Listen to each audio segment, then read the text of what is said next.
And I don't really do prepared, so that's fun. I'm Seth Stout. That was a really good introduction, although Bailey misled you in believing that I traveled here just for this. I was going to travel here just for this from Berkeley, California, and then at the end of my semester, hi Chris. Yeah, I mean, you start. At the end of my semester, I really missed my family, so I've actually been here all summer working as a server. Please come to Max in Columbus. It's a proper pub. Make me some money, thank you. My topic today is, that I was given, is fearing the traditional God. Yeah? Yeah. And, okay, good. Yeah, fearing the traditional God. How many of you were Wilmington people? How many of you were week 3 people? Or week 2? Week 2, sorry.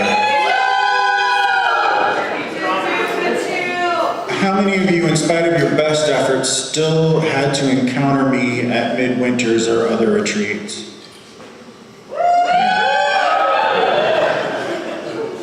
My point is, and the reason I used Darth Vader, I did use Darth Vader, is that I spent a lot of time in camp projecting an image of what I wanted people to receive.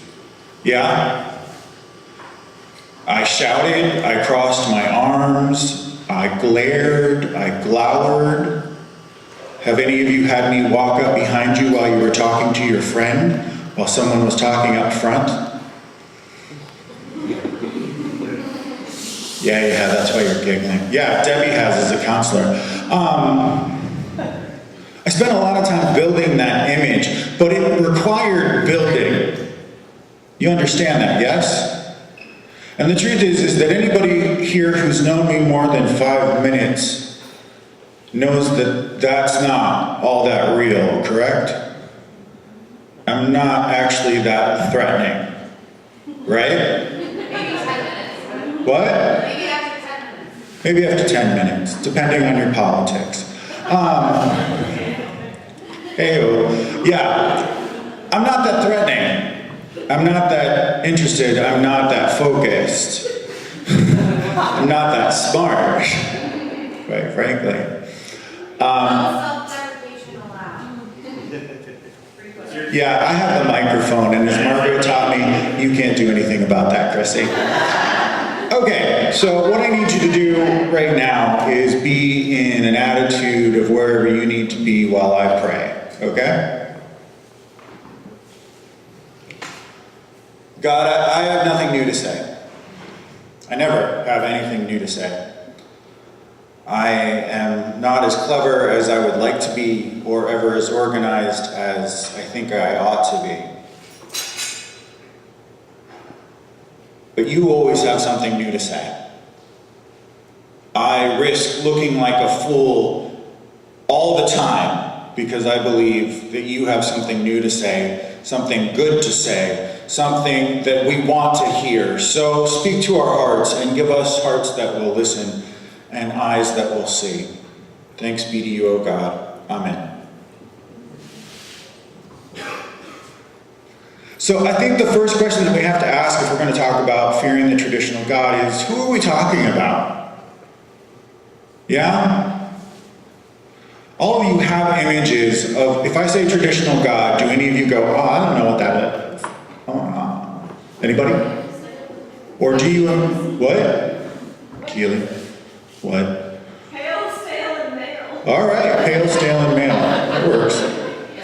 But my point is that you immediately have a reaction, yes? Does everyone here immediately have an image, an idea, a response to the two words together, traditional God? Yeah? Okay. That does not come from nowhere. Sometimes we've seen images of God that looks like this, and he's definitely male and pale. I don't know if he's stale. That's a taste thing, and Keely. Most most of us encountered this vision of God growing up, yeah? Like if we go back to our churches at home. I served at a church where we literally had a huge portrait of this kind of World War II Jesus on the wall in the sanctuary. It was one of the two sacred pictures. And the other one was Jesus knocking on the door without a handle. Which really, I mean, it begs the question, what kind of carpenter is he to build a door without a handle?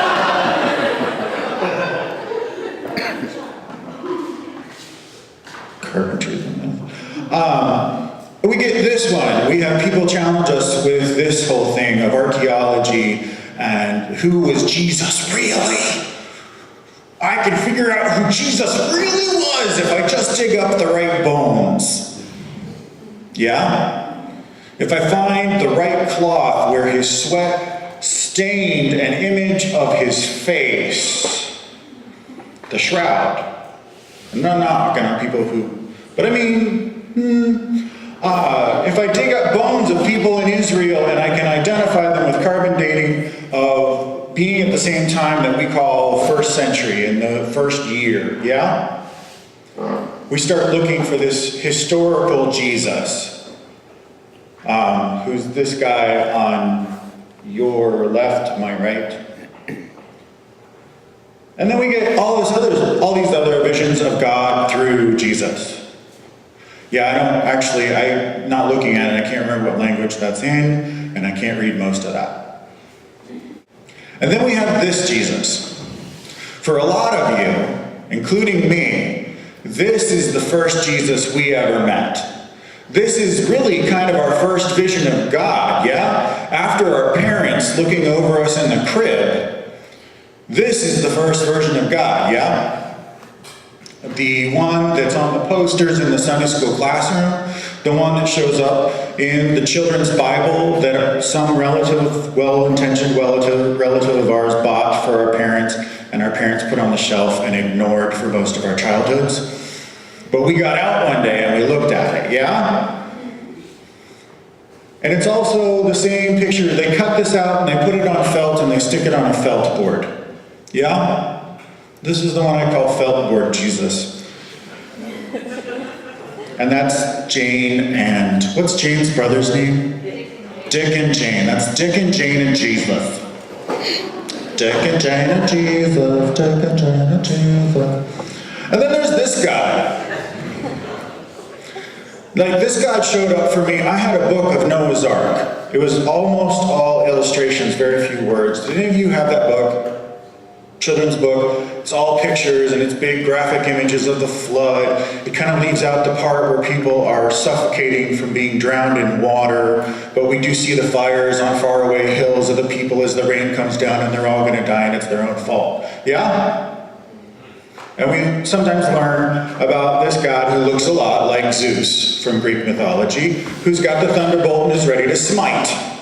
Everybody know the word smite? I'm looking for nodding heads. Everybody know the words? Shame. Oh wait, I killed you. You're not listening anymore. Drat. Okay. That's Rob Bell. Rob Bell is not a bad guy. I like Rob Bell. Rob Bell writes some really good books. I've only read one of them. Most of it. The last chapter was really just repetition of stuff he wrote in front, so it was, what is it? The one where hell isn't real? Love Wins, that one, yeah. Ellen Huffman made me read that. It's worth reading. It is. He's a good guy who's been on a huge journey, but I remember we played this video at camp when we did the Job curriculum. And it was my first introduction to him, and it's an introduction to a God that I find that I really hate with a passion. The short version of what he says is, as he's walking, and I'm being God's voice, and I'm also white, and I have a cool jacket and a scarf, and my glasses are so superior. He's saying, who are you? Who do you think you are?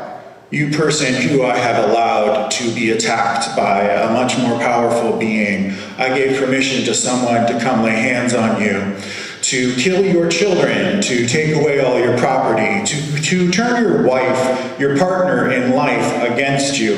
I have turned your body against you. So who are you to question me?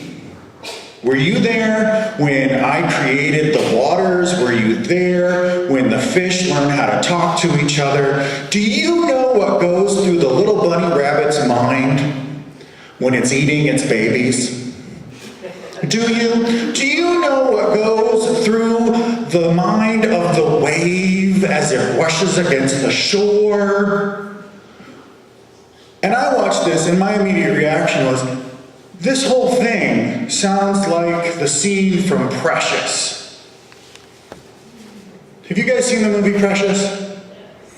This seems like the scene from the movie Precious where the mother is trying to justify how she let the man who fathered Precious impregnate her not once, but 3 different times.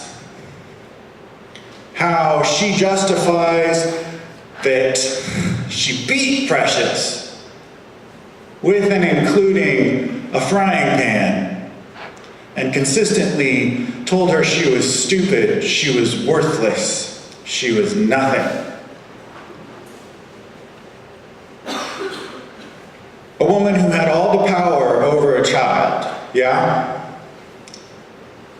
Because I grew up with that God. Did any of you grow up with that God? The God who you believed, I believed, put absolutely everything in my way that could possibly stop me. Now the truth is, I am a white male and there's a lot of things that are not stopping me. There's a lot of obstacles I haven't had to face. But it sure seemed like a crap ton of shit, pardon my language. It sure seemed painful when the preacher was preaching that my identity meant that I didn't belong there. It sure seemed like God was set up against me when I went to church camp. And unlike school, it seemed like that would be a safe place. And as I hit puberty, I started figuring out that in fact, in order for it to be a safe place, I was going to have to remain stealth. And even the people who could see right through me, because I am not subtle. And I'm a pretty good performer, but I'm really kind of a lousy actor.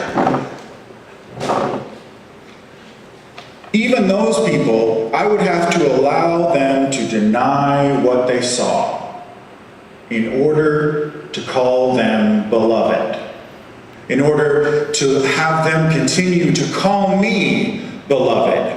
Yeah? And the truth is that is a relatively universal experience, not always as dramatic, because who is as dramatic as Seth, really? Who is your traditional God? I want you to write at least 5 descriptives, your own descriptives, of when you hear traditional God. I mean, we all know Keeley has at least 3. But what are your 3 descriptives? And don't say God has no gender and God's not doesn't God. Say what God is when you hear traditional God. I'm going to stop talking and you have to write.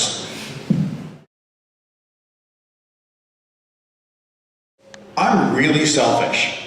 I'm really selfish. I'm really self-centered. I'm not very nice. I love those things about myself. And kind of do. No, I don't. I have to work things out internally.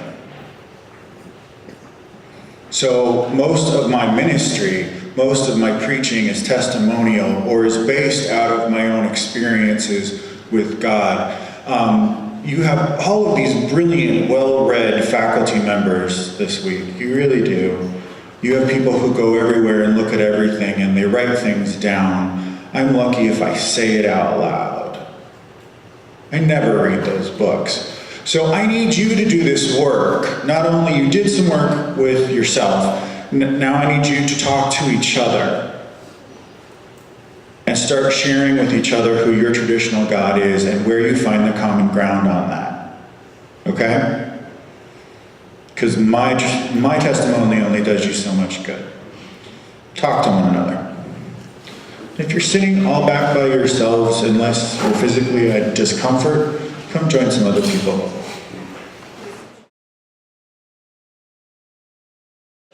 What I want you to add to that discussion now is I want you also to discuss with each other, name where those descriptions come from.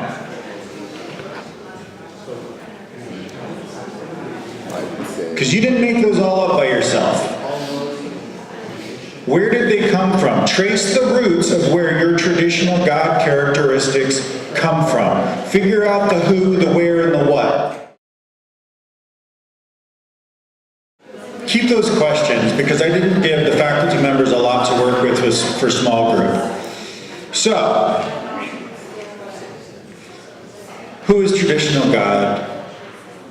Where did that idea of traditional God come from? Where did the characteristics of traditional God come from? Who gave those presents/burdens to us?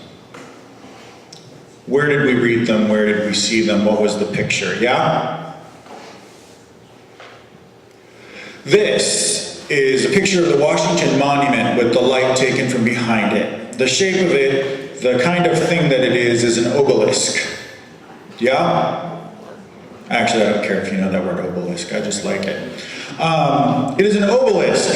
It is a big thing, and with the sun behind it, it looks like it is one solid piece. Yeah? It looks like it is a huge rock that is all one piece. It is solid.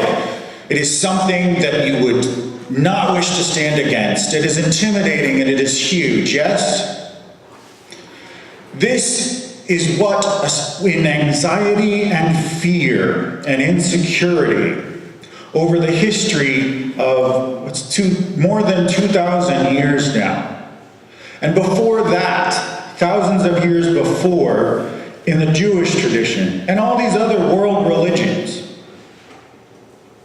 we have tried to turn our belief systems into this, and not just a giant obelisk like the Washington Monument, but something that people see this way, as though it is one huge, solid thing. Yes? Do any of you come from homes where everybody believes exactly the same thing? Do you believe exactly the same thing that you believed when you were 5? When you were 10? When you were 16? Last year? Okay, so whether it is Paul or Moses or Abraham or Adam and frickin' Eve, if we accept that they are human beings, we also have to begin to accept that they're not that different from us. If we look at I'm sorry, I keep pointing at you, which is a really violent action. I'd be in so much trouble if I were in Berkeley. Open-handed gestures.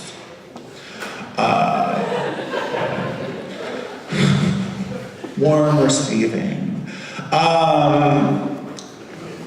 This is what, in anxiety, when we have positions where we feel responsible, we want to be in authority and we want people to see it like this. You want people sometimes to see you like this, yes? When we don't feel like this, like we are this, we often shame ourselves, yes? Even though we know this is crap. This is an illusion. This isn't even the physical structure. It's made of a bunch of different bricks. So this is what we want the church, when we're in the church, to look like to other people, yeah? When we want to feel secure.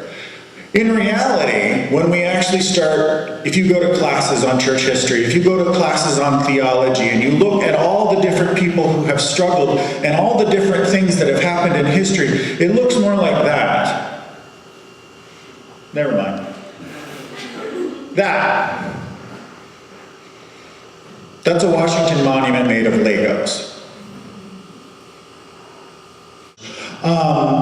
It ends up looking like this. It still looks constructed, like someone had a plan and they followed the plan and they executed the plan. But it's obviously not that complicated or that intimidating, right? The reality of the history of the people of God is a lot more like that. Can you guys see what that is? It's really funny on my computer screen, but I can't tell how it looks up here. It's popsicle sticks. This is her like 3rd grade project, and I'm very proud of her. She got an A. But the reality of that image of God, if we take it out from the illusions we create with light and shadow, and with rumors, and with all the things we build up with ideas around religion and God, we end up with this. And I don't feel like I have to tell you, I'm going to ask you, is this in fact, is this an almighty being? Is this what's in charge of you? When you look for an ultimate source of wisdom and of love, are you looking for that? Are you? All right, y'all don't want to answer me. That's fine. I'll just keep moving. I got more slides. If most of you don't know this show, so that's fine. One of the questions we want to ask all the time is who's the boss? Who's in charge? As a young person, I wanted to know who was in charge and who I needed to talk to about stuff. Who even I needed to be in order to be the boss so that I could fix it. Yeah? What position did I need to hold, did I need to influence in order to fix things? Yeah? Yeah, Chris, you're saying pastor, but pastors, how many of you feel vulnerable and helpless from time to time? Please raise your hands. How many of you feel it on a weekly basis? Thank you. Daily.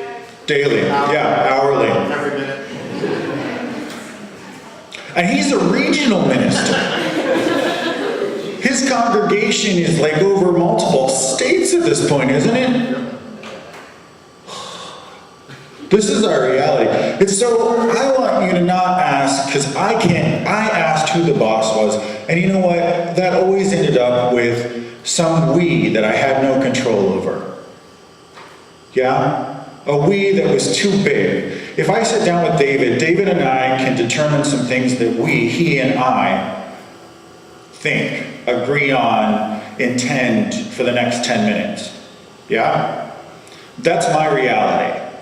I can sit down with this group and we can create a much more limited number of things, like in a production, that we will agree to do. Yeah? And then we can present that to other people. But even when I get to the size of a congregation, a modern congregation, which sometimes doesn't have any more than 20 people in it, or less, it ceases to be possible to have even that short list of things that we all agree on and who is in charge.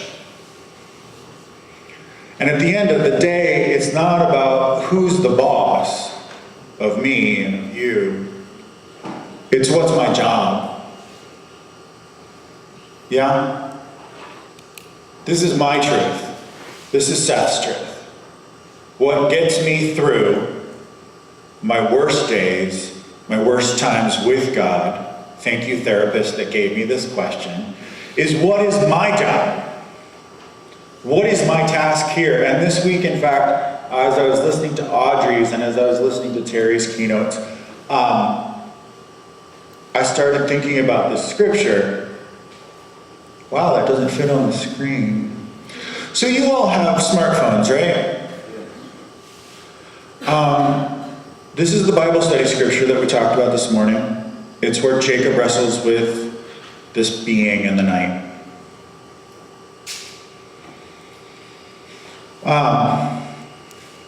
He wrestles with this being in the night, and at the end of it, he gets a new name, a new identity.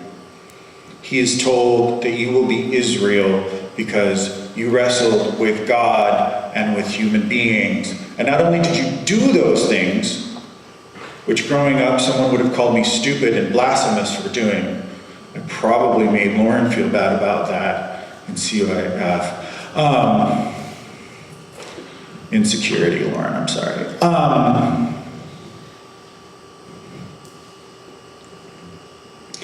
But this is actually a biblical relationship that we have with God. When God names the chosen people, which Audrey's scripture talked to us about how all people are chosen. When God names God's chosen people, God names them people that wrestle and strive and in fact succeed in the wrestling and demanding of blessing from the divine and from each other. Yeah? This is another one that's really liberating for me. If you want it, come see me later. So here are the takeaways from that scripture that I want you to have. My job, Seth's job, and I suggest that you consider possibly this being your job as a person of faith, as a Christian, as a disciple, capital D, is to wrestle, to actively participate, to strive. Do not sit back and let it all go by. Do not relinquish the fact that you matter or that you have power. Do not sit, Seth, and act like you are helpless. Wrestle. Get up and wrestle every day. And then receive the blessing.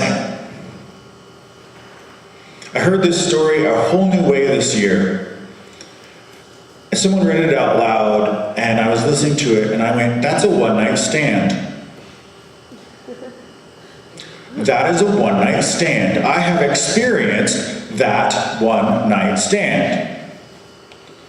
This person I don't really know, I wrestle with all night, I strive with all night. Yeah, I said that, deal with it. Hasn't happened for a long time, I'm old, but it did. Pre-seminary. And I strive with all night, and I receive a blessing from them. I strive with them till I receive a blessing. Don't get gross on me. I strive with them till I receive a blessing, a moment of intimacy. And the human thing is then to want something more. Tell me your name. Give me another piece of you that I can hold on to. And the God response here is, why do you need my name? You have my blessing. And I still walk out of it wounded, but I also walk out of it blessed. So wrestle. My job is to get up, to engage, to wrestle, to strive, and then to not just strive all the time, but also receive the blessing that is in the striving. Receive the blessing of being able, receive the blessings and the lessons that are there waiting for me to find if I will just get up and fight and take my Zoloft and my Wellbutrin. And then respond. I made these separate slides, which was silly now, I see that.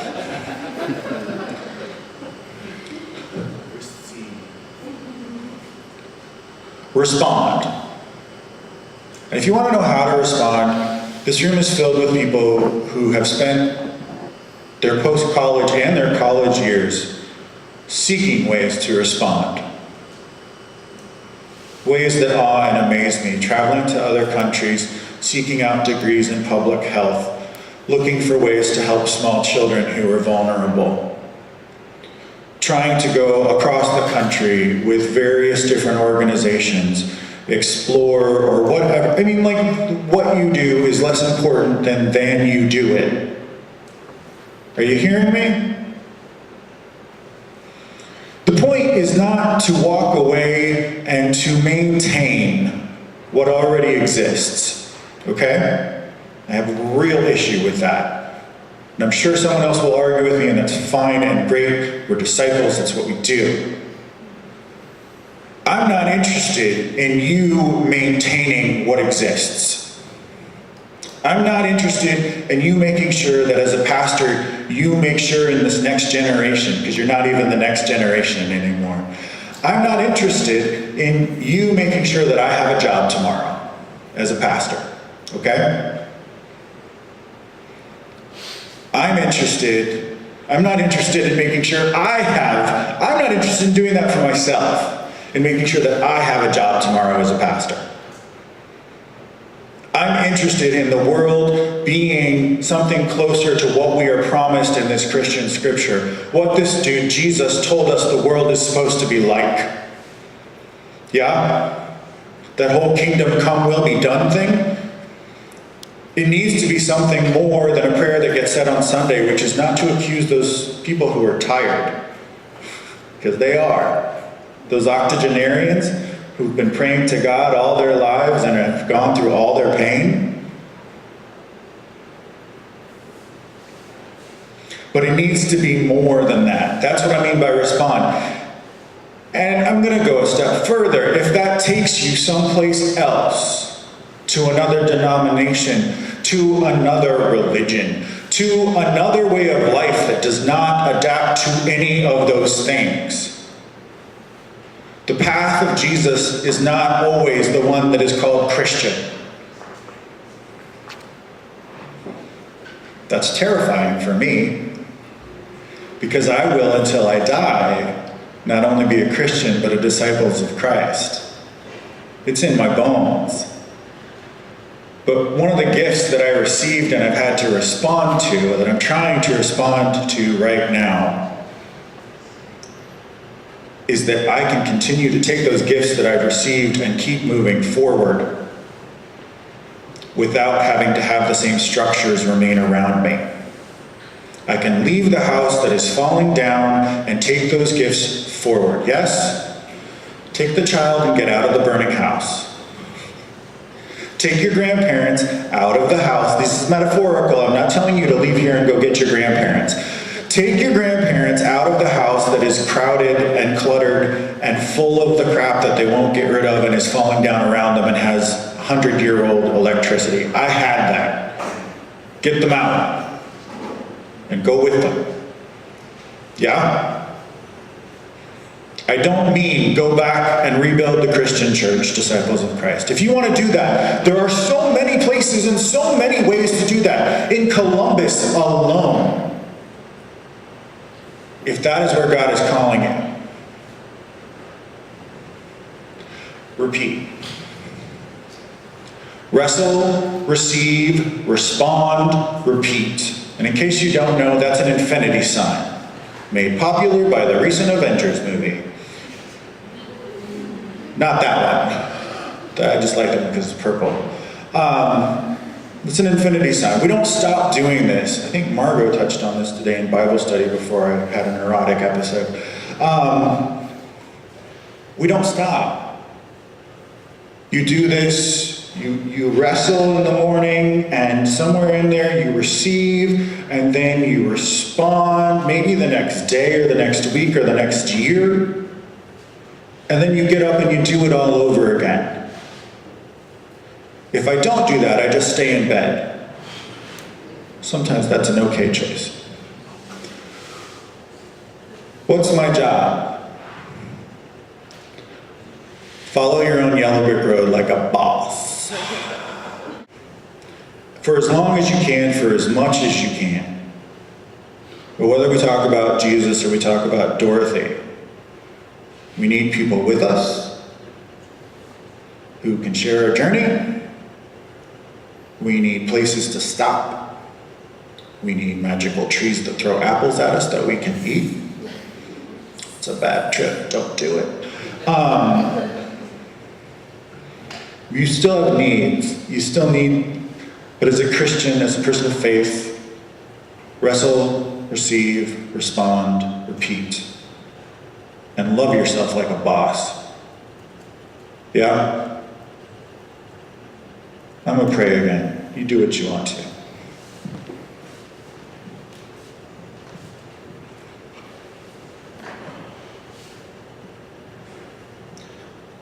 God, help us wrestle.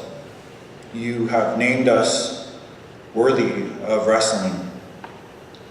You have named us worthy of receiving blessing and of responding alongside you, not just underneath you or away from you or separated from you, but alongside you and with you. You call us into relationship, an intimacy that involves words like wrestling and striving and all through the night. This is the scripture that has resonated and spoke to me, and this is my testimony, O God. May it be a blessing to another's heart, and may it bring you joy. Amen.